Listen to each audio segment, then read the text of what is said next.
Come with me now. Come with me now. I'm gonna take you now. Alright, hello everyone. Welcome to the WrestleSpin podcast. This is the post-Extreme Rules 2014 show with myself, Nintendo Gen 64, CrystalFissure, and, of course, Lylebandicoot93. Yep, me. Yes. The man who needs no introductions. Anyway, so yes, Extreme Rules 2014 just got done a few hours ago, and it's, cemented itself in our minds properly enough so we can give our full criticisms and appraisals, I think. Don't you guys think? Yes. Spot on, yes. You should think. Anyway, overall, I think this was a damn good show. Had a few, things that I would have liked to see done differently, but overall I give it a thumbs up. How do you guys rate Extreme Rules 2014? You go first. I would say it's probably been a very good start after WrestleMania, especially coming back after that very good pay-per-view, which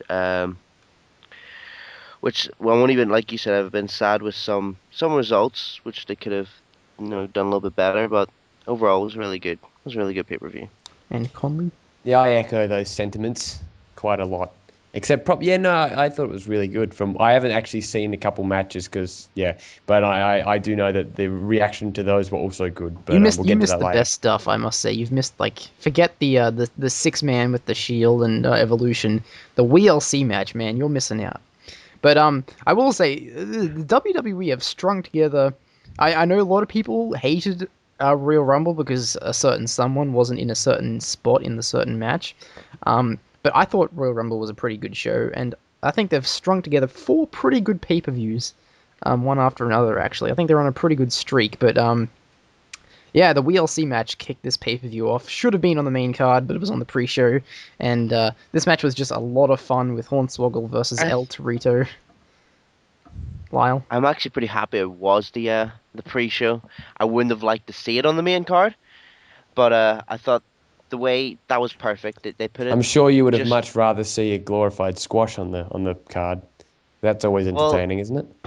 The thing is, the reason why that squash match is on the card is obviously to build up Rusev. But that come on. WeeLC. Well, obviously they're building him up. Yeah, obviously. I know it's not going to look pretty, but they are going to build him up, and he wouldn't get as much attention on the pre-show card that he would on the main card. But the WeeLC, I think the WeeLC was perfect where it was on the pre-show card. Nothing like Miz versus Dolph Ziggler or Dolph Ziggler versus Kofi Kingston. None of that rubbish. I thought it was perfect the way they had it, and I was pretty surprised how good it was. Yeah, me too. It was so entertaining. I thought it would have been like a so bad it's good kind of situation where it's just, oh god. But it was genuinely entertaining. So it was basically 2 midget wrestlers in a midget version of TLC. They had a midget ring announcer, a midget referee, 3 midget announcers. There was, who was there? Micro Cole, Jerry Smaller, and JBL. Micro Cole. We're just the JBL guy was hilarious. Every time he said Maggle, it's like one time he said shut up Maggle, and it was so spot on. But El Torito gets the win here. Just a great match. I think there was the possibly I would say the spot of the night where Jinder Mahal was pushed off the the apron. He was on the top of the 2 Los Matador guys' shoulders, and then El Torito knocks him off, and he falls through I think 2 tables and 2 ladders or something. Yeah. I was surprised they never showed that on the pre-show. Whenever they advertise the pre-show halfway through the card and show you what happened. Yeah. I was surprised that wasn't shown, because I thought that was the highlight of the match, because I was just holy crap. It's this is quite extreme for just 2 midgets. And they got put through the mini announcer table and everything. Yeah, that's right. Hornswoggle gets El Torito up because the midget announcers had a midget announce table. Then he puts El Torito on it and does a dive through it. There was another great spot actually where Drew McIntyre was in the ring and Hornswoggle had El Torito on one of the tables outside, and McIntyre did this somersault thing off the over the top rope, and no one was home, and he got hit on the actually these guys did some of the most like hardcore spots of the night. I thought like Drew McIntyre, like he, like I said, dived through like a table or something, and Heath Slater went through a couple tables at one point as well.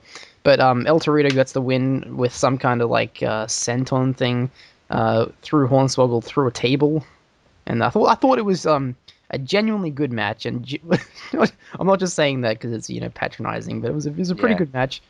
It surprised me. It was a bit too short for my liking. I thought it was pretty good. I thought it was the right length for a pre-show, because they only have like. Oh, he 30 fell minutes. into my my obvious pun. Thanks, Lyle. Yeah. I see what you did. Yes, thank you.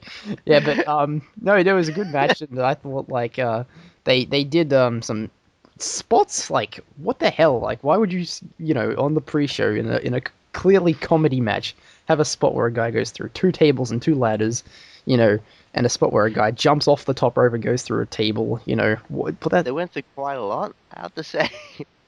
Yeah, they committed to it, didn't they? It was like real commitment. They really to the WeeLC. But anyway, the card got started properly with a triple threat elimination match between the former Real American Cesaro versus RVD versus Jack Swagger. I had no idea it was elimination. I don't even think they advertised it as elimination. I saw a bit of SmackDown last Friday, and I think they had Paul Heyman on commentary, and he said something about how it was elimination. Oh, okay. Yeah. But that's literally all I heard. And Michael Cole apparently didn't realize it was elimination either, because when Swagger got pinned by RVD and they didn't like ring the bell, he's like, wait, he must have got his shoulders up at 2 7/8 or something, like trying to sell the fact that it was like. Because actually, there was a spot later on where he actually did need to cover for someone's shoulders being down when they shouldn't have been. But yeah, what do you guys think? Very recurring. That was very recurring throughout the night. You go ahead. I was gonna say, does elimination triple threat count as an extreme rule? Like, is that really that extreme? No. No, I don't really. A normal triple threat's extreme enough, as much as elimination. I think they used the trash can. That was pretty much it. Yeah, but I didn't know. They didn't really sell it well for being an elimination.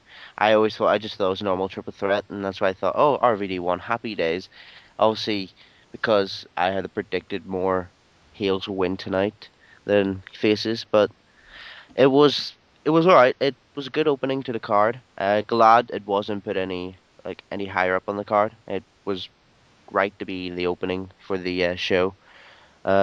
It was predictable. Everyone knew Cesaro was going to win. It was a big push for him because he's on some sort of roll here at the minute. I don't know what they're going to do with him, but hopefully they do something really well. Yeah, that's a good question, isn't it? Like, what do you do with Cesaro? Like, he's probably not going to go for the title, I wouldn't think, right now. Yeah, no. I think that match would have buried his feud with Jack Swagger, and the purpose, like I said before the pay-per-view began, I was just wondering what was the point of RVD being in this match? Because usually the whole hate is between Jack Swagger and Cesaro, and RVD is just in this match, either just to make it a little bit more hardcore, but I just didn't see the purpose of him actually being in this match. Oh, they set it up to have a three-way. They definitely did, triple threat. They set it up to be, it made sense. They did set it up. Yeah. But I just didn't see the purpose of him being involved between them two. Because he only got involved near the end. On the card and all that. Yeah, it seemed like they wanted to get him on the card because the Extreme Rules and all that, and like the whole Paul Heyman thing as well, like ECW. They wanted to kind of do that. That they kind of wanted to remind everyone about ECW's past and the extreme history of it. So bringing out RVD. They know they're gonna draw attention to it, especially with Heyman. And like Heyman, there's a mini story there with their past. That's the reason why he's involved, I think. I thought he was involved because he cost. I'm not banking on WWE to even bother trying to explain it 15 years ago. I'm saying I think he was there because didn't he beat Cesaro in the IC title tournament? Or something, and Cesaro was pissed about it, and so he kind of cost his match against Barrett at in the final of the IC title tournament last week on Raw, and then this match was like announced like sometime like after Raw last week, and then I think on SmackDown they said, oh, it's Elimination, really just thrown together stuff. I thought it was a decent match though. I thought it was okay. I think RVD is slipping a bit in his like, I don't know, maybe he just doesn't work well with Cesaro or something, because when it was just Cesaro and RVD, I thought that's when the match kind of took a bit of a nosedive. I thought like the triple threat stuff was good. I liked seeing the old Powerplex come back in with the old what Power and Glory used to do back in the 80s, where like they had one guy like do a superplex and the other guy do like this frog splash on him. That's how they eliminated Swagger. But I thought it was a great match until like they eliminated Swagger. I thought he should have stayed in a bit longer. I didn't think it should have been one-on-one for quite as long as it was. Yeah, I agree. I mean, they gave him essentially 2 finishing moves to take him out, but a signature and a finishing. But yeah, definitely like if there's anything I'd change, it would just be that, I reckon, like about the match. Other than that, it ticked all the boxes for the most part. Yeah. So. If it wasn't Elimination, I would have been happy with it, because obviously, by the looks of it, RVD needed to be carried a little bit, and he wasn't really pulling off pretty well. But he was quite extreme, I must say. Obviously, that's probably the reason having him on the card. Yeah, it was alright. I thought Cesaro's just a beast. That's the thing. Like He is. Watching him kind of do the moves, pull off his like feats of strength. He like he's like Brock Lesnar, like literally carrying the Undertaker. Like there's bits where he's carrying them, like he's lugging them and suplexing them or throwing them or whatever he did with that. How he kind of lifts it in a gut kind of way, like he lifts the gut. Yeah, like a gut wrench. That whole thing, that's just amazing. Like, 3 of them in a row as well. Like the way he kind of like gets back up, like Eddie Guerrero used to do after like the 3 Amigos. His whole moveset is just face. That's the thing. Like his whole moveset screams face. Yeah, I know. You just want to pop the guy. So it's very confusing.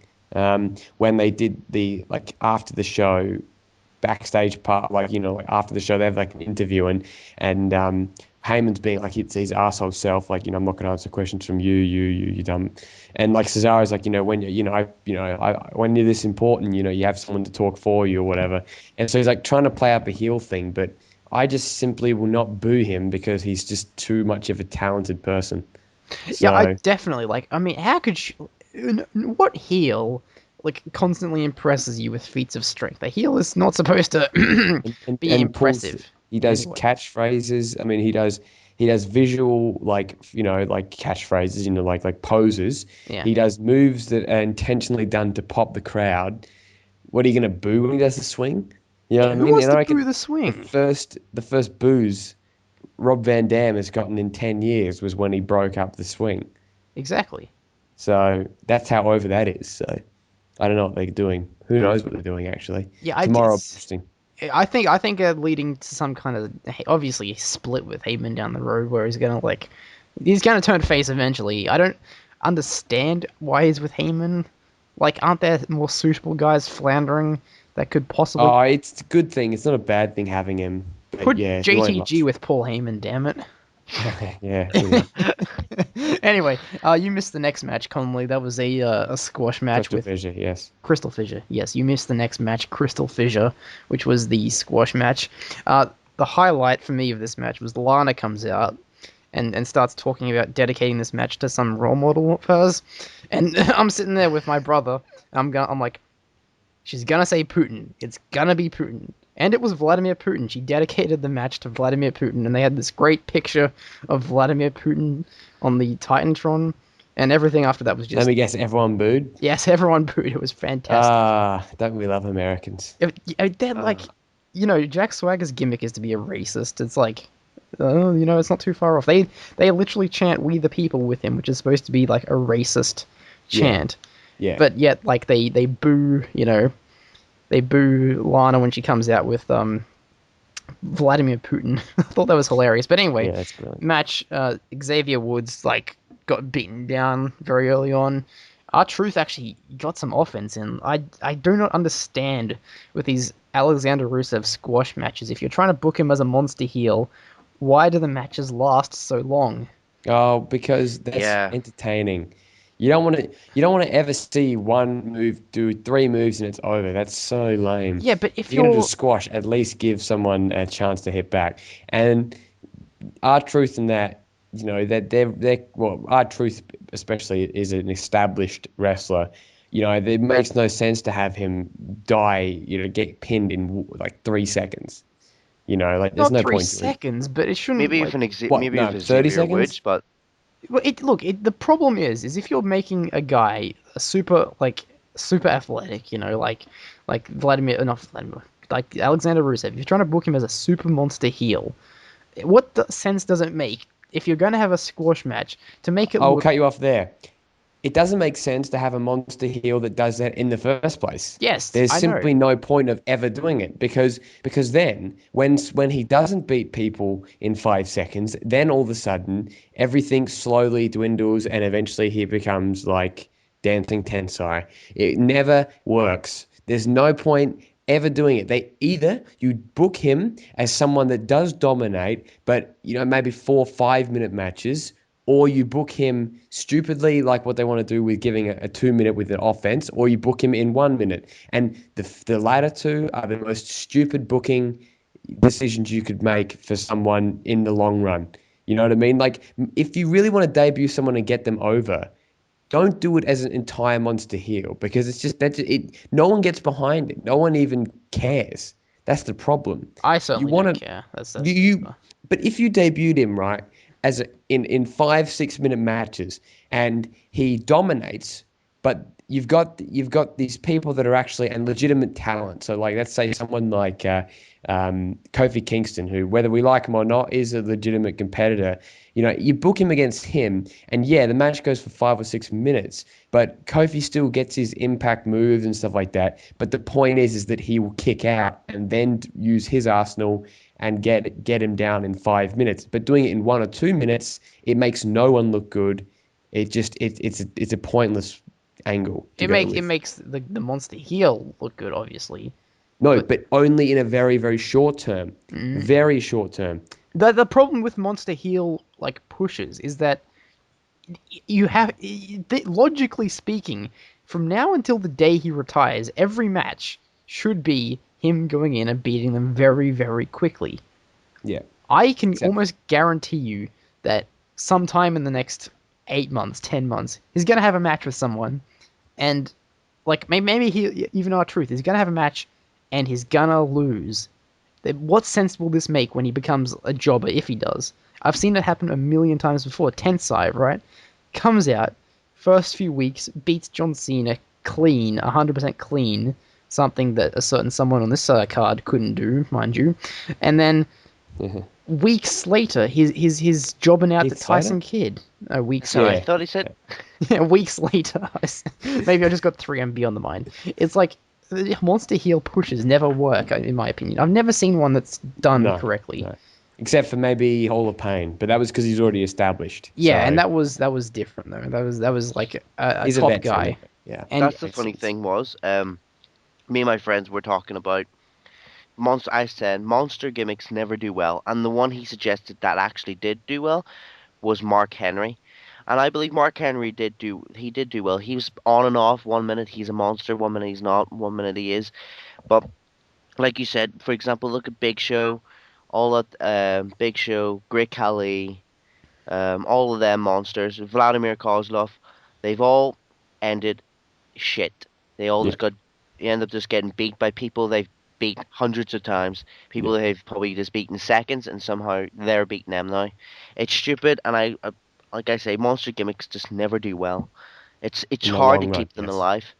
yeah, you can't. You literally, like, as soon as they come into a storyline or something, Or a title picture. the first match they have against a serious person in a serious feud, and they don't dominate them in a second, it just looks terrible. Yeah. Like, Usually monster gimmicks are just there to build up someone who's like a big face, really. That's the only time I can see monster gimmicks actually working. It doesn't work for them, it works more for their opponent. yeah, see, they the lose. thing is, this guy will just he'll completely destroy everyone, and the first time he works a major feud with someone, and he doesn't win the title, or even if he like wins or something, but he has like a long match with them, it pretty much undoes the entire past months of the monster heel work. Like it renders it pointless. But anyway, he destroys these guys. How quick was the match? Oh, like 3-4 minutes, something like that. Okay, that's not too Yeah, bad. was not long. And well, Xavier Woods, I don't think he ever got in the ring, so it was just him versus R-Truth for like 3 minutes. And he puts him in the Accolade, which is like a glorified camel clutch, basically, and wins. Next match. So I felt sorry for Xavier Woods because the amount of pain that poor guy went through. You don't see him getting suplex. Well, is it like it was a belly to belly near enough? Yeah. Onto the mat outside, not once but twice. That did look painful, actually. was that It after the did. match or before the match? That was before the match. Just before the match, Shit. and then during the match as well, wasn't it? No, it was after the match as And well, after the wasn't match, it? yeah, after the match. Before and after the match, basically. Yeah. What the fuck did they do to that guy? That's probably for another NXT podcast, but they made a huge mistake debuting him in the angle they have, because Xavier Woods was super over back at NXT. He's and now R-Truth look, Jr. now, isn't he? it doesn't make any sense. Yeah, but what was the next match? Was the title match? Was it? I see title. Bad News Barrett versus Big E. Not This is Langston. quite predictable. This Oh. is quite predictable. Everyone knew Big E was going to drop it, and I'm so happy that they've give Barrett this title because the guy clearly does deserve it. Look, the amount of look Shit at he this went through. gimmick. Yeah, the amount of shit he had to go through in this gimmick. I bet you he doesn't even like this gimmick. It's probably growing on to him now, but at the start, he loves this gimmick. No, because it originated from the JBL and Cole show, and it started out as this Yeah. kind of joke thing. I think once they put it on mainstream TV, at first he was like, "Fucking hell, what am I doing? I'm speaking on this pedestal thing." But then I reckon it clicked a couple of weeks or maybe a month ago. It clicked, and he started, and like especially at the Hall of Fame, getting the ovation, and people started to actually really enjoy what was going on. And I think now he really owns it. Like that whole Yeah. bad news chant, he does the clapping, the bull hammer thing. That's all done by him. He would have made that up himself. That would have not been creative that told him to do that. I can almost guarantee it. see, He loves- because he never had a match for ages, and he had to sit in that pedestal. So that's why I'm saying that he actually deserves, because he really wanted to get in the ring here to start getting fighting and everything, wrestling and all. But I'm actually pretty happy he won it, and He's I been hope he treated actually holds so on to this title. legitimately recently. I'll tell you. Yeah. I'll tell you something with Bad News Barrett that I've noticed. And here's a big question: why is he a heel? Seriously, why is Bad News Why is Barrett? he heel? Because he gives bad news. I don't care if he gives bad news or what. He should just be like a It non-objective. just goes against. Yeah, I know this, but he doesn't necessarily need to be a heel. Think about it. Think about the way he's been booked in the past weeks or so. He's had to go through 3 guys to win that IC title tournament, and he gets to the dance. This match here, big match feel, and he's going through a face champion who's done nothing of note for the past title reign he's had. It almost seems to me like, why would you want to see Big E win this match? Honestly, why would you want to see? That's a whoever- fundamental problem with what they did with Big E. Definitely, that's definitely a problem with I what they think did no with matter him. who went up for the Yeah. title, they would have wanted to see Big E lose. Yeah, okay, fine, just- but Big E, right, for the past tournament has not been on television apart from standing in backstage with the title over his shoulder, looking at the television screen. And losing to Del Rio in a random match. Exactly. What possible reason would you have wanting to see Big E win here when you've seen not Damien, And question this. Yeah. This is something I just came up with just then. Yeah. But you know who's first in line for an Intercontinental title match after Big E's eventual rematch? Who? It is none other than Christian, who's out with an injury, a concussion or whatever. He was meant to have a title shot back on main event, but Ziggler got it instead. So Christian is a heel. so the first title defense that the Bad News Barrett's going to have is against another heel. So that whole face theory thing, it makes sense. It is. He is essentially a face in a heel's body. But Fissure, in all honesty, if you think they're actually going to bring up the fact that Christian is the #1 contender, Well, I'm afraid I've got some bad No. news because. Yeah, good one. But they actually did bring up the Oh, did fact they? that yes, they did. Oh, when did they? brought When up did they bring that up? the IC Uh, tournament at the very start. They actually pointed out that it's actually Christian's turn, but because he's still out with a yeah, they did. concussion, they had to do a tournament. Yeah. Yeah. Oh, really? Well, okay Yeah, they then. did. I hope. They did. Looks like your bad news. Bad news is actually good news. Well, I've But got like some no, bad news for you, eh, Barrett. Next week, hopefully, you the, won't be here. but the but the thing is, it's just he is one of those people you hate. You're meant to hate, but you love him. But I think I like him that he's heel. It's funny because I like to see him beat up some of the face people, some of the people who deserve to get a loss. But Deserve to yeah, get a loss. deserve to get losses. But yeah, um, I'm glad he's the Intercontinental title champion. Title. He's not the actual For the title. It's, fourth but time, mind you, yeah, four-time champion. And but fourth the time. thing is, in none of the other reigns did you really care at all. For some reason, this time he's really over now as a character. I think Yeah, because he committed to his character. He shows 100% committance to his character. That's not a word, I don't think, but he completely invested himself in the character, and you can see it. You can see it when he does his entrance. You can see it when he does his chants. He's doing his best to get over. He's not like going on cruise control with this. Like he's really kind of owned his character. He's been given a ridiculous, ludicrous character. But if you think about the Attitude Era, so many people were super over by having really weird characters like this. But this is like in a modern day era, and he's managed to make it feel funny and relevant and entertaining. So he will keep getting cheered.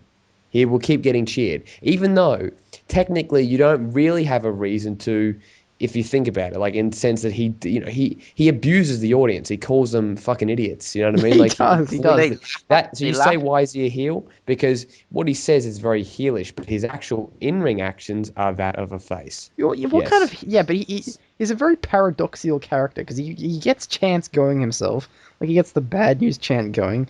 The crowd Well, loves. isn't that the point? That's kind of like the Jericho point when he came back. Like he'd come back and he'd do a theatrics around the ring, and they'd cheer anyway. And he'd say, "I could do anything," and they'll cheer. And then they slowly start to boo, and it's like you figured it. And so that's exactly like Bad News Barrett. Like Bad News Barrett could come out and go, "You guys are a bunch of idiot hick, you fat losers." And then 10 minutes later, he could start a clap, and people would still follow it.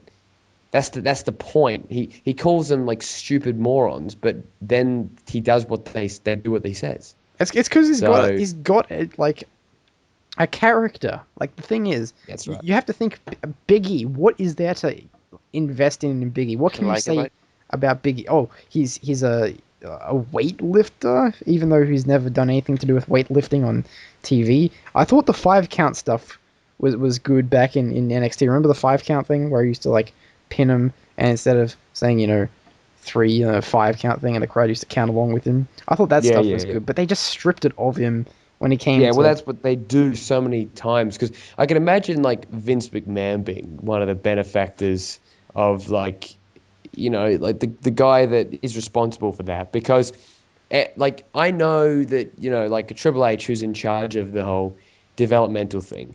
I would not see why he'd say, "Oh yeah, wouldn't it be a great idea to just strip everything we liked about them from NXT and make him like generic, like what they did to Big E?" You know, I don't know. I've got a feeling that would be on McMahon's side to me, to be honest, if I had to guess. Well, yeah, I don't think this is going to be the end of the Bad News Barrett Biggie rivalry. I think they'll probably go and have a few more matches on SmackDown and Raw, maybe main event or whatever. Because there was a pretty good match. I thought the ending was great with the bullhammer elbow. Kind of looked like the Superman punch a bit when he did it. But Bad News Barrett picks up the win in a pretty good match, which just got even better because we had arguably the match of the night up next, which CrystalFissure, I'm sure, would love to go on a expression of his love about, wouldn't you? Yes, I would, wouldn't I? Yes. Yeah, no, I picked up this about 5 minutes in because I woke up a bit late. Yeah, it was really good. Like, I mean, what they did, I really think it started to pick up towards the end, and especially when they went to the outside. I thought it, like when Seth Rollins did his his jump off the balcony or whatever, it really made me feel like it was like really like an Extreme Rules pay-per-view. You know what I mean? Like that because it made me feel it was like, this is legit here. Like we got some serious talent. Like this, the Shield are the Shield would have fit in ECW if they were in ECW, especially Dean Ambrose. I mean, Dean Ambrose is essentially from modern day ECW, CZW. So, of course, like they took some insane spots. I loved it. And then, of course, Roman Reigns gets the pin, which just it's so obvious. That's the only obvious thing about it that I was just like, yeah, okay. You know what I mean? I was just like, of course. I didn't mind that so much. I realized really this mind for either. the second pay-per-view in the row is that Dave Bautista is taking the fall in the match. I know, right? It's insane. He tapped out in the triple threat at Mania, and The booze he got when he got tagged in was why is hilarious. this still happening? Like, I don't know. Because he's a heel. Yeah, Why I know, would you cheer him? but it's But he's more... getting more hate than Triple H and Randy Orton, Yeah, and they're heels. Yeah. That's because he really owns his asshole-ish persona. Look what he dresses as. Like like those days, he dresses like an absolute twat. Like it's perfect. It's I perfect. just love it. I just love that just whenever he gets tagged, the crowd just goes boo crazy as hell, and it's just so much heat yeah, for the that's guy the still. Bautista chant. I thought Yeah. it would have died down already, but yeah. Anyway, go on. No, it's gonna go for a while, I'd say. But No, that he's match, leaving tomorrow. I'm pretty sure Is he? for a month. Yeah. Why do you think he took the pin? Well, I just assumed that he was the guy. He just wanted to make amends for the fact that he came back and people don't like him. No, don't think that highly of him. I don't think. All right, fine. but like, Fine. I thought the match was outstanding. Match of the night for sure. I'd go by, but that jump Roman Reigns did, that just came out of nowhere. Seth Rollins. Was it Seth Rollins? For some reason, I thought it was Roman Reigns who did jump. Huh, I don't think he could pull that off. Hey, Conley. I thought it was. Nothing who can pull what off? Roman Reigns. I don't think he could pull off the shit Seth Rollins does. Hey. No, I don't think he could. I swear, I thought it was when I swear, Roman Reigns jumped. Was he in the ring the whole time? Yeah, he never left the ring. Well, I mean, he did, but he scored the pinfall. That's what. Because I was wondering whenever Roman Reigns was in the ring as well. I was like, was he not the one who just jumped off the balcony? I was just like, wait. So it was that fast because I just came out of nowhere, and I didn't know. I just blinked and I just seen Seth Rollins basically on top of all of them, and I thought it was an outstanding match. Like you said, Dean Ambrose, he can take some hits and falls. I thought whenever him and Triple H went over the commentator's desk, I thought that was gonna be the last time you'll see him for some reason, because I thought he'll just do this disappear act again. Yeah. But yeah, it was a really good match. I felt sorry a bit for Batista. He was getting so much heat. All the heat was on him for some reason. But it was a good match. It was perfect chemistry between all of them. It's heat on Batista because he's something new again, right? Like he's back, but like people are just so apathetic. And I know people are going to hate this, but at the end of the day, people are just apathetic about Triple H and Randy Orton at this point. That's okay. They don't get any heat because you know what? We're over them. Well, at least I'm over them. I don't care about Triple H. I don't want him on TV. I don't find the guy entertaining in the slightest, even as a heel, because it's in the risk of sounding like a super smart here.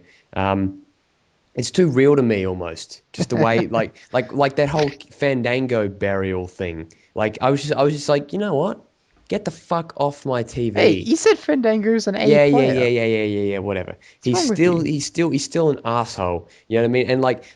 And actually no, it's probably too smarky to bring up that whole Reddit AMA thing. But I've just got a bad I get a bad vibe from him sometimes. Sometimes I really like Triple H in a capacity outside of wrestling. And then other times I just fucking don't want him I don't want to see him on TV. I just want him to go back and build up NXT and cover up sexual harassment, like he usually do. Why is he on after this thing dies? Like, I mean not dies, but after this feud goes away, Can we please just send him off camera again? You know, Yeah, most likely will go off camera, I'd say. why do we need to see I these think authorities Stephanie won't. well, every single week? I'm sick of Stephanie authority. will be on. But I thought Evolution was going to win, also because I thought they were gonna keep this feud going for a while, but Yeah, I thought that too, I, actually. Despite the me fact too. that Batista may be leaving to do other things like promote the movie or whatever that he's going to be in. I seriously did think, like, there's no way these three guys are going to job 2 pay-per-views in a row. But they did. And that was a great thing to see. Yes, it was. Yes, it was. but This- no, another thing I thought was going to happen was Ric Flair. I thought Ric Flair would have played a big factor in this match for some reason. I thought, obviously, because he turned on Evolution, I thought he would come out, and actually people think he was going to help the Shield, but then double-crossed him. I thought there was thought- going to yeah. be some sort of swerve. I didn't expect it to be, a 100% clean. Guys, they save they save one swerve a night, and the only swerve on WWE television last night was Fandango and Summer Rae not working out. I mean, come on, guys, come on. They can't have too many swerves. We can't have too many swerves. No. You know, or the that's enough. swerve that the midget commentators are actually better than the actual commentators. Oh, yeah. What a swerve. But yeah, no, I thought this match knocked it out of the park, quite literally. I thought that this was definitely the high point of the show, if you ask me. Like, Should have been the main event. should have been the main event. I know, I'm glad they You know what? Bryan, You know what? No, you're not. You're actually. I'm going to be a dickhead here and say you're not upset that this wasn't the main event, and you're perfectly happy with Daniel Bryan being in the main event. I think you are. I think this is a very, very terrible complaint to even bring No. up. I'm just saying that No, I'm match just saying quality, should have the been. crowd Should've. peaked on this match. Yes, the crowd peaked on this match, but was it a good decision to have it in the middle? I think it actually was. At a certain point, I would have said, yeah, you know what? Yeah, this could be main event material. But what you'll see later on with Bryan, I think it did suit the main event angle. Yeah, I will say I'm very glad that Pleasantly surprised. Bryan. I was saying this to Fissure before, like a week ago. I'm like, there's no way that Daniel Bryan's going to main event, and I'm glad I was wrong. I'm very glad that they actually went with it because I was thinking this could be like Punk's reign, second to last match on the card, bigger. Exactly. That's what I was saying to you. Yeah. Yeah. But Yeah, anyway, I thought go. it was going to be. I see the way they were building up this match. It seemed like it was going to be the main event because it was the main feud everyone was talking about, and the whole Daniel Bryan feud. It was not very the main feud. You wouldn't have heard it as much as the Evolution feud. So that's why I thought they were building up to be the main event. But I'm not angry. I was angry whenever the match started, in a way, because I was like, well, this is a bit disappointing. I thought this would have been a main event. But after seeing the Daniel Bryan match, which we'll talk later, I thought it was a good idea to put it there. Yeah, no, I thought the card structure was actually quite good in a certain way. I would have liked the next match actually to be before this, because I think that the next match actually I'm very disappointed with, and that's John Cena versus Bray Wyatt. I could not get into this match, and I thought it was just the dumbest decision ever, the dumbest booking, and I'm just very it's like once again John Cena looks like a guy who just can't be beaten. No, exactly. Like everyone's been saying, why are you complaining? If you look at this pay-per-view on paper, everyone wins that is a typical IWC painting, with Bray winning, Cesaro winning, Paige winning, Barrett winning, all that kind of stuff.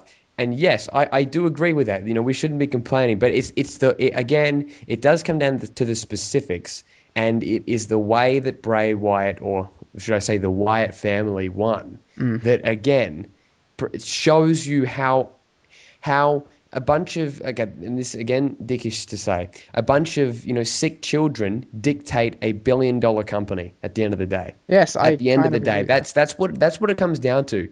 That's what it comes down to, because I know that there was some special kids in the audience tonight, like people with severe disabilities. And yes, their hero Cena lost, but only because of that damn it, Eric Rowan and Luke Harper. You know what I mean? Like, so they can use that. It's a consolation prize. Like, Cena lost, but it was only because of those evil little demons in Little Kid. You know what I mean? Like, well, it was yeah. just classic. Let's Just talk typical. about what actually happened. So Yeah, go ahead. The match goes on. John Cena multiple times looked like he was 100% going to go over clean because sure. Bray Wyatt was laid out in the middle of the ring. John Cena either was going to walk out the door. And this is when I started to get like a bit frustrated because early on, like let's say about a third or quarter of the way into the match, he knocks down Bray Wyatt and then he goes to the door. Right, looks like he's gonna get out. Eric Rowan comes, blocks the door. John Cena, for a moment struggles but manages to push it away, and then Luke Harper comes and helps Eric Rowan close the door so John Cena can't get out. But John Cena overcomes the odds, is stronger than two men combined, mind you. And if Bray Wyatt hadn't have come up and hit him from behind, I have no doubt in my mind that he would have possibly, knocked the door wide open and got out. So that annoyed me. Multiple times he got up to the top, was almost out, and then for one reason or other got back in because of the Wyatt family members out there. Heaps of times he actually got all the way out, but then Eric Rowan came and did an electric chair type thing and knocked him back in the ring. Luke Harper actually got in the ring, and John Cena hit a FU off the second rope, which would have ended it. I had no doubt in my mind Bray Wyatt was not kicking out of that, and Luke Harper breaks it up. The only thing that can stop Super Cena at this point is a little kid singing "He's Got the Whole World in His Hands" with some kind of voice distortion on. That's not deny this, okay? That was straight out of a fucking TNA playbook. Seriously, that's something that Vince Russo would do in TNA. That's okay? WCW shit. It is. That was just oh my god! People that just attack TNA all day and they go, fucking Angle's crap, and then they can defend that. You've got to be kidding me. That Dixie Carter would give the all clear to do something like that, and it wouldn't even be worse. It would be the same level of idiocy. That's not take that. So let's not lie about that. I read this somewhere. John Cena, hero of children, right? He's about to walk out of the cage, the Wyatt family, every member is completely incapacitated, and the one thing that stops him and freaks him out the most is this little kid singing "He's Got the Whole World in His Hands." John Cena, you've met with kids far more, disabled than this guy. He's made the most Make-A-Wishes as well. There's memes going around about that as well. You're supposed to be the Make-A-Wish guy, John Cena, yet still you're frightened of children. What is this? So... But one thing I didn't get, though, is how come as soon as this spot happens, immediately the Wyatt family, gets back up, and then leaves. A part of me wants to think that maybe kayfabe-wise the Wyatt family planned for that all to happen and were just, toying with John Cena. But really, I just think they booked it to make Bray Wyatt look as weak as possible and need two other men and a kid to beat John Cena. See, they're always like this. No, if their Cena's opponent wins, the win looks kind of pathetic for them, but yet it still makes Cena look stronger. It annoys me so much with that. There, they can't let Cena lose fair. They can never let Cena lose fair, and whenever he does lose, it takes hundreds of guys to beat him. Tensai. Come on. Oh yeah. For some reason, Tensai is a better person to, they feel the need, the ability to let him lose clean to Tensai, but they can't let him lose to Bray Wyatt, possibly the most up and coming character they've ever had, in WWE. I don't believe in Bray Wyatt. That's the annoying thing. They don't believe. They don't believe. He got the win. We should all be like, yeah. They gave him the win. I'm happy you got the win. Yeah, no doubt. It doesn't feel like he won though. If there's any consolation, actually no, I was going to say if there's any consolation, wins and losses don't matter to Bray, but that's if he loses.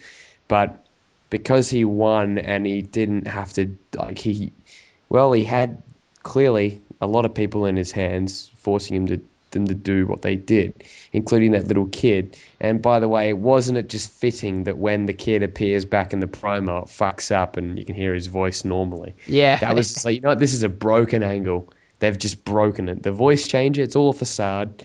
You know, that they just took it to reality. And, you know, Well, we knew like, this. I'm saying, I know, I'm saying like metaphorically, you know what I mean? Like what happened after, it's like, yeah, we fucked up. You know, I know? would have preferred it if the kid was like, you know, wearing John Cena merch or something. I thought that would have been hilarious. That would have made it a bit, you know, better for me because, like, you know, if he was like a Cena kid, you know, a Cena fault, but to him, John Cena, this is just some kid. Who knows? He could already possibly be like, he could be Bray Wyatt's nephew or something.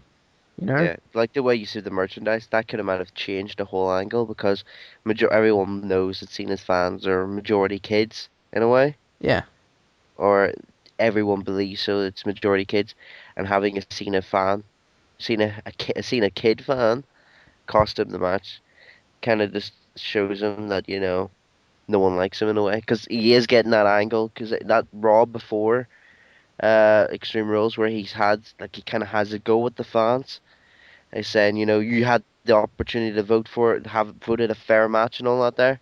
Yeah. So I thought, okay, this might be going somewhere. But every time a Cena heel turn is like a teased, it never happens. You know, just having the kids from the disabled Olympics at the ringside, it's like, he's never turning heel, is he? Nothing. No. It's like they'll tease it to the point where you're like, oh, he's gonna. No, he's not.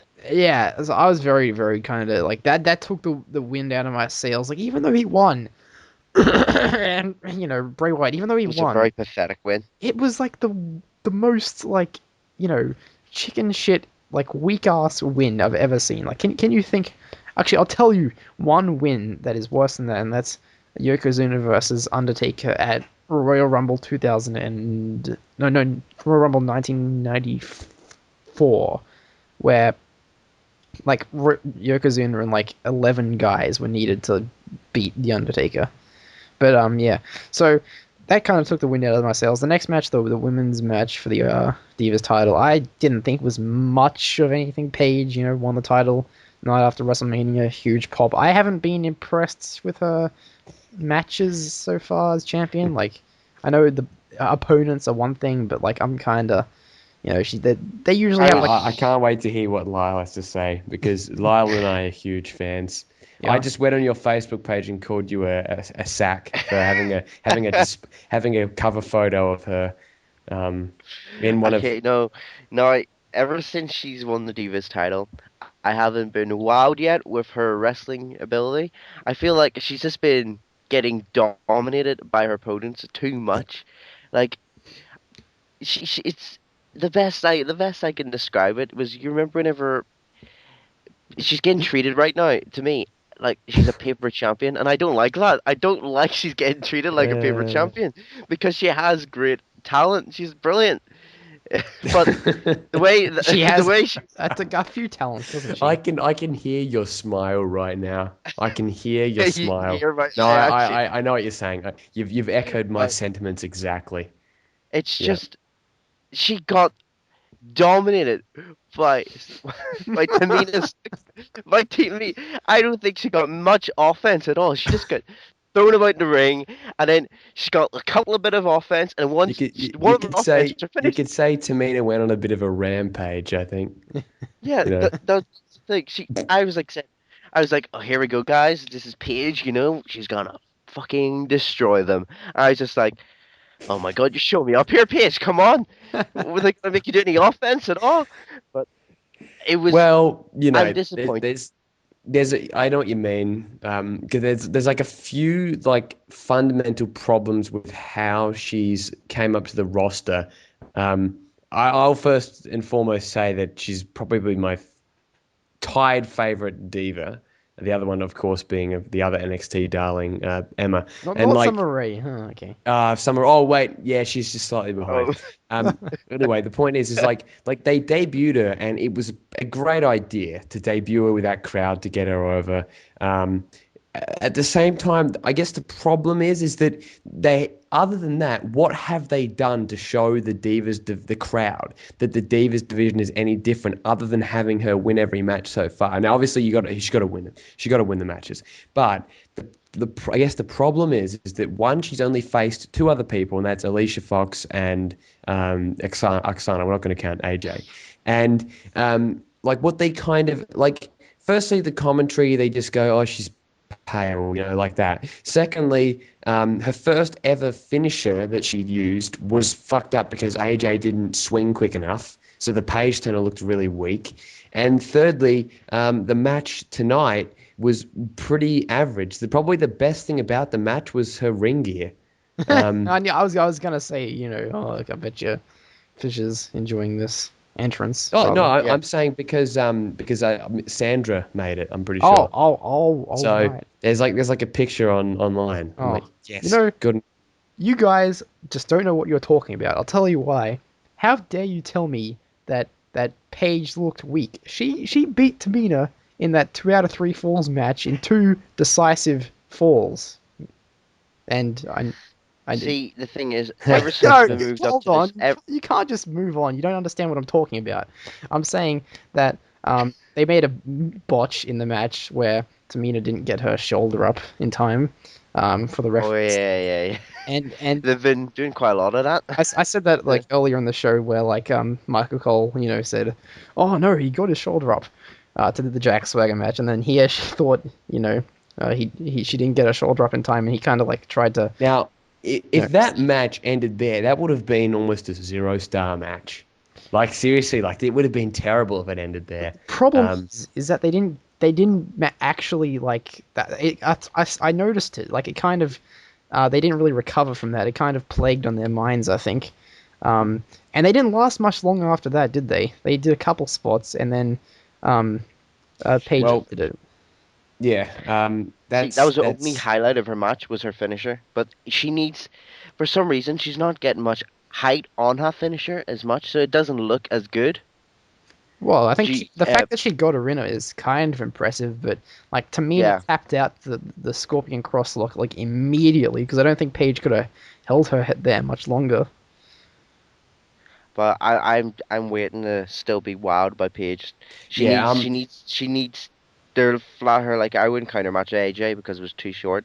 Wouldn't even said to match, but her last 2 matches, she just got completely dominated, and she just gets the one bit of offense, and then she wins. She needs to look strong. She's a champion. She has to look strong. Even Oksana looked been looking really weak. Her, like Oksana, like the jobberest jobber diva there is at the moment, like looked like she had a good chance of beating her. It's they not.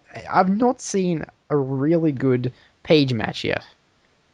Like that's waiting for that. Not on Raw yet. Yeah, I'm saying like on the main roster. She needs to get a good match. She's one of those people. She should be having good matches already, but it's very weak so far, and I'm getting annoyed. I'm very annoyed about it. Yeah, well, I guess she's only she has had a match with Tamina before, back in the round 1 of the Divas, I mean the women's title tournament, and she also has a match with her in an upcoming taping. I'm pretty sure. I don't know who won, but I'm just going to guess. And actually, what's interesting is that I think like when she went up for the Scorpion Crosslock, obviously like basically she pretty much like Tamina tapped immediately, and I'm pretty sure that was because if she left her for any longer, she would have just dropped, and that would have been incredibly embarrassing. Like, can you imagine that? If she dropped? If she dropped what, the title? If she dropped Tamina. Like dropped her. She dropped Tamina. She was about to drop Tamina. Crosslock. Yes. That would have been embarrassing as fuck. That would have been the most embarrassing thing I could imagine actually happening in that match. No, actually, they already had a massive botch. That was pretty embarrassing. Yeah, but what's worse than having 1 botch than 2 in one match? Yeah, well, especially an ending botch. The start of the match was kind of botchy as well. They like weren't quite timed with each other on the the coming off the ropes with the Irish whips or anything. I think some of it has to do with the fact that, like, I don't know, she like, do you remember when she debuted, like, talking? You could tell she was, like, nervous as hell. Like, and I think there's definitely got to be still a bit of stage fright, I think. But I think hopefully in the coming weeks that kind of is eradicated. Yeah, I That'd be remember good. when she debuted, she seemed very, very nervous, like I very was kind nervous. of But who? cringing at that moment. I was watching it with Ando, and I'm like, oh God, please don't fuck up the line. You know what I mean? I did not want another Genesis of McGillicuddy. Like, I don't know. I don't blame her for being nervous because she's used to working with small crowds, but up in that up in Raw, it's no NXT crowd there. I I can So tell know, you, I yeah. can tell you who wanted her to fuck up though. Zack Zodiac. He was waiting for her to fuck up. I could tell. It's like, dang, that's sister. I Exactly. hit the big show on the head. What are you doing? I Screwing would, up. speaking of Zack Zodiac, I would totally mark out if he like came out. I'd And just just be like, bashed her up. no, if he just like made any debut or any appearance, like I would just be like, Zack Zodiac is Paige's brother. Or what's the should I say bet? Soraya? What's the bet next time they go to London, which I think is coming up actually, or next time they do like an They'll be in the crowd. tour. Yeah, he might have some kind of like part of the show. Like they might have a family or something and work an angle with like their massive like That would be chaps or something. freaking awesome. Yeah. Well, anyway, let's get to the main event because I think it's But actually, if there's one thing to point out quickly at the end, if there's one positive thing we can say about the Divas thing is the fact that we are actually talking about it. oh, yeah, we Like, are. if you think about it before, even when AJ was champ, no one gave a shit. I would have, We would have I'd speak skipped about it it. for 3 minutes. You know what I mean?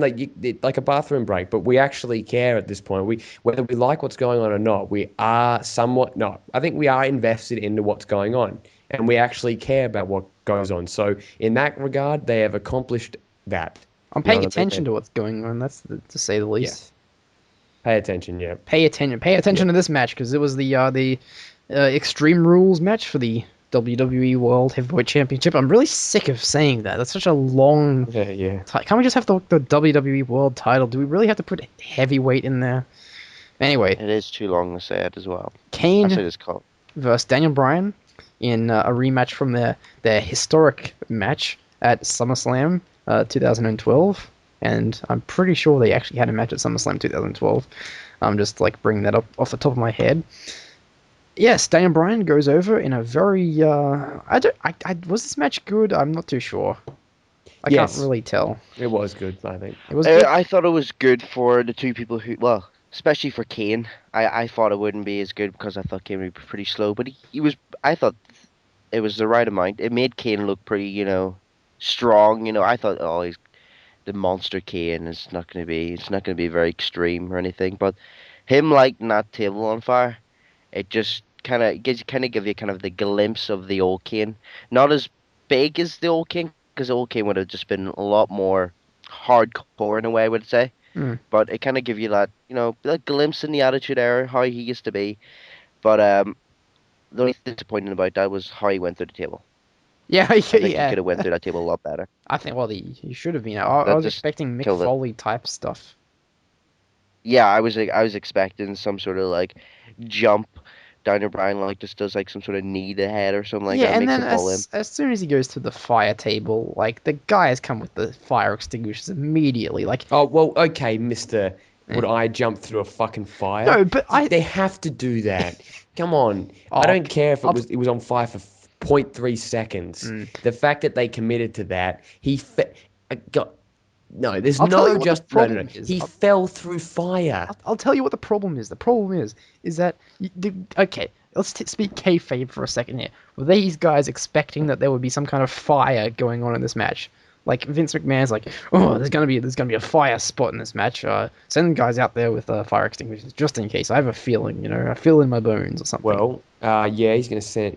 He used the words, "I'm going to send him to hell." There is definitely a way you can justify them having that out there just in case.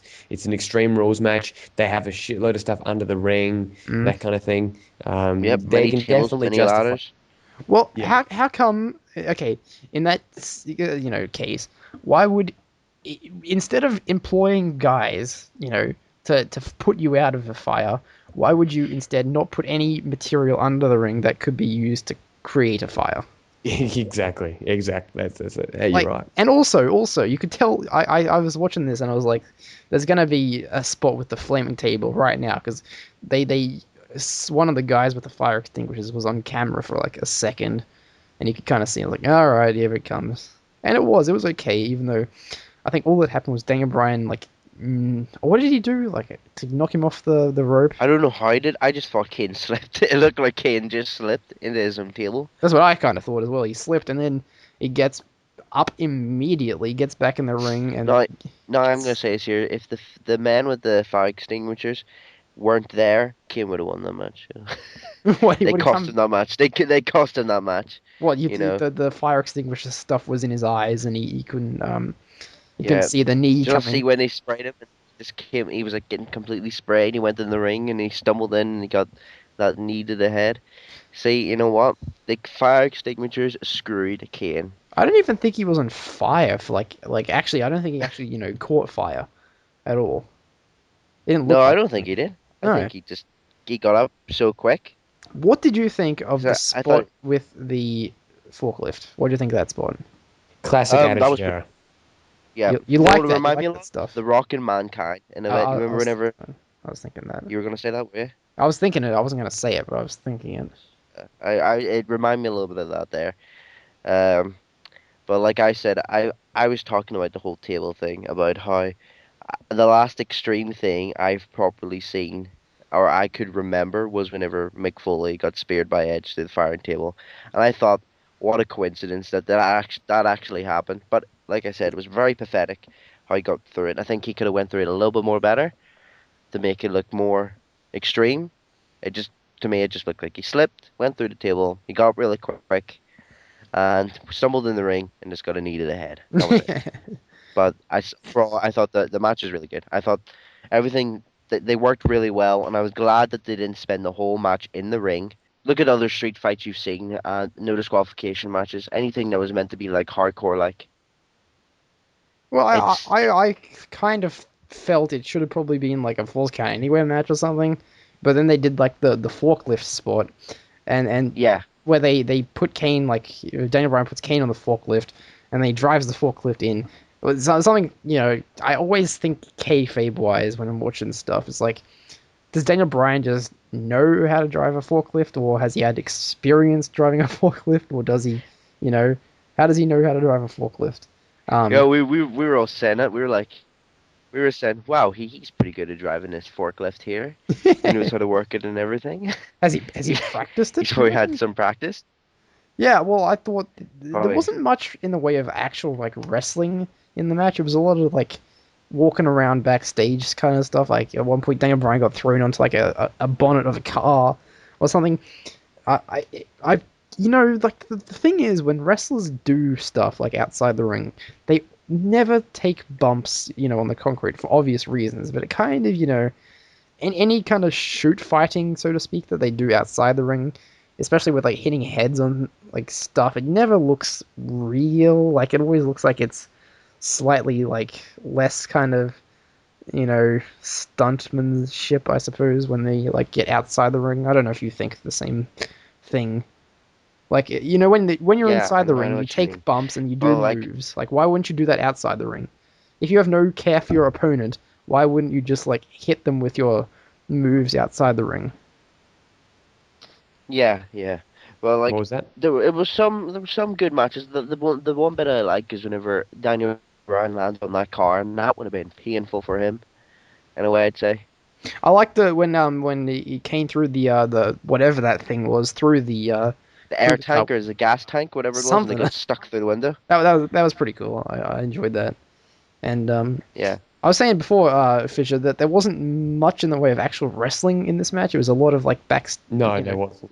like doing stuff like backstage with like I mean, that's vintage Attitude Era. yeah, I thought it was, yeah, but see the thing is, like my not problem with the Attitude Era, but my like I always go to the Attitude Era and say like the one thing it didn't have was like wrestling quality, Yeah, I do know.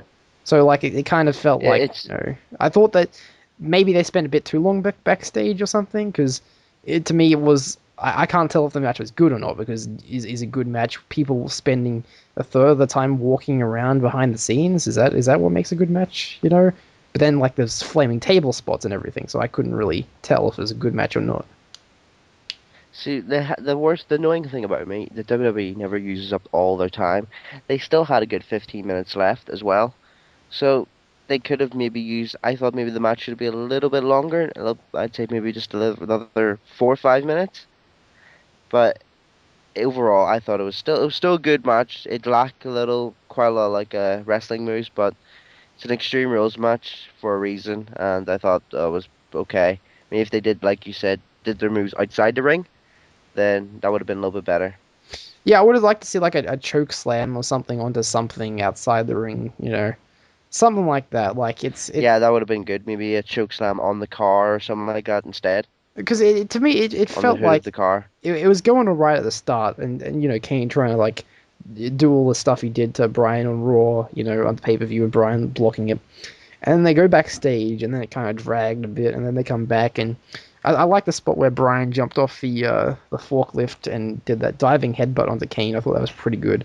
But like I come back to the same question: was it a good match or was it an average match? I thought it was pretty good for the people who were in it. I thought it was still good. In hindsight, should this have main evented this match as it was? Yeah. It should have. It was main event quality match. Do you think? No, it was. I would say it's the main event for its pay-per-view. I'd say because it's Extreme Rules, like I said, and it was an Extreme Rules match. Mm. You were expecting the main event to be an Extreme Rules match as well, but I thought it was good. Not the best match on the card, but No. It was the second best match on the card. I would say, by easily the But second best. I said it was that if they never did that fire table, I probably wouldn't think it wouldn't have had that like highlight main event like highlight reel for it, because that him going through the table was like the highlight of that match. Mm. But Now Crystal he could Fissure, have went through it a little bit better. you think that this match should have been the main event? You said that going into it. Was it main event quality? Was this main event quality to you? Yes, It was? It was because of what it was actually, what it needed to be really. Like we'd seen plenty of technical wrestling from Bryan. We'd seen that kind of thing. What do we really gain from seeing a monster versus, what do we really gain from seeing a monster versus, little man match again with Bryan and Kane? We don't really get anything out of it, because the thing is, we've seen it before, and you kind of want some. I think it was kind of cool to have a ridiculous Daniel Bryan match, kind of a throwback to their old style, like the whole comedy thing. Like, I thought it was pretty funny, like how he hit him with the shovel and dropped him onto the thing, and the spot off the forklift was awesome. Great stuff there. So I think that, this was kind of a good change of pace. Like, yeah, we could have got a technical match, but you know what? I think it's better that they kind of made it a little bit of a silly, fun kind of bout. It definitely made it enjoyable. I enjoyed it. Yeah, actually, I'm kind of in the same boat as you, actually, now that I think about it. I did actually quite enjoy. What would you have thought if it was just a technical match, against Kane? And I'm not saying Kane's bad. I'm not saying Kane's bad, but there's only so much he can do these days. Like, I think it's kind of funnier if you have this kind of brutal, extreme rules. Definitely not. They could not have just had a straight one-on-one match. They would have needed to have a stipulation, Exactly. So I think that they did the best of what they could have done. Obviously, not many people. I wasn't a huge fan of the whole Kane match going into it, and I can see why people say, why would they make this a main event? But the antics that happen in this match, including going backstage and all that stuff, it felt like a classic Attitude Era main event to me. Now for that, yeah, go on. Yeah, in that regard, that's why I think it was deserved and enjoyable and deserved the main event, and was the best they could have done. There will be, I'm guaranteeing you, there'll be another match between these guys, because Kane. That's what I'm not looking for. Yeah, Payback will just be no. It should be there needs to be another stipulation in the next match they have, because they will have another match. I think maybe Buried Alive. They won't do that ever. No, like Inferno match. They already had an Inferno match recently, and Inferno matches never Well, work it's not well. called as much. It's called Ring of Fire actually now. It's the same thing, but I Not don't know. not really. The Ring of Fire, you don't burn your opponent to win. You have to pin them. Do you? Yep. Hmm. Ring of Fire is different from the Inferno. Okay, well, whatever. But I PG. maybe they should have. I don't know. What would be a good match for them? A good stip match. Um, maybe. What's the next pay-per-view? Payback. Payback, yeah. A payback match. I quit I don't- match. and I quit would probably be. I don't know with an I quit match. Because you can't really get Kane to say I quit if you're trying to make him I like a just would say monster. I couldn't see Kane being a person to say I quit. I would say maybe just Last man standing. a last man standing would be more suitable actually. That's probably the stipulation I would most want to see if they ever did it. You know, they can't just do another hardcore type match again. They have to have And some it's kind of like. it's been quite some time since we've seen a last man standing match as well. I haven't seen one in quite some time. Yeah. Or So a submission match maybe, but Kane doesn't really do no. submissions. So a last man standing match would be quite suitable for this. Hmm. For their next match. Yep, because they will have a next match anyway. I think we've talked about Extreme Rules enough overall. If you had to say out of 10, what would you give this guy's this rating to this pay-per-view, guys? Fissure? 9 stars, needs to be in Tokyo Dome to give it a 10. No. No, I thought it was probably an 8.5. Yeah, really good. Yeah, Lyle? I would maybe go for a 7.5. Yeah, I think I'll go 7.5 as well. It felt I would say WrestleMania probably better by like maybe a whole point, But overall, I thought it was a good show. I didn't think there was anything particularly terrible on this show.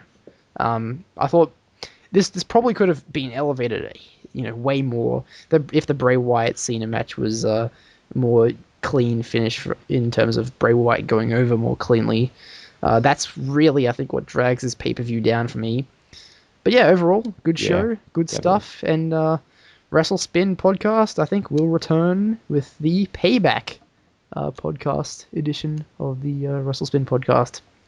If you guys want to yes, Adam most Rose. likely. Adam Rose, everyone. Adam Rose. Adam Rose debuting on Monday Night Raw. That's probably already happened by now, but to us it hasn't. So tomorrow night. Oh, He was right, awesome, yeah, wasn't he? His debut was awesome. Oh yeah, fantastic debut. I loved it, especially when he hit that move on JTG and won the match. That was a fantastic. Won the title, won the Intercontinental, the tag teams, and the WWE World Heavyweight Championship all in the same night. I'm looking forward to seeing what Adam Rose does because he'll probably have a match at Divas. Payback, I would say. Beat Paige for the title as well. Okay, well, I think, that's all for this edition. Thank you for listening / watching, everyone. Good night. Good night. Bye.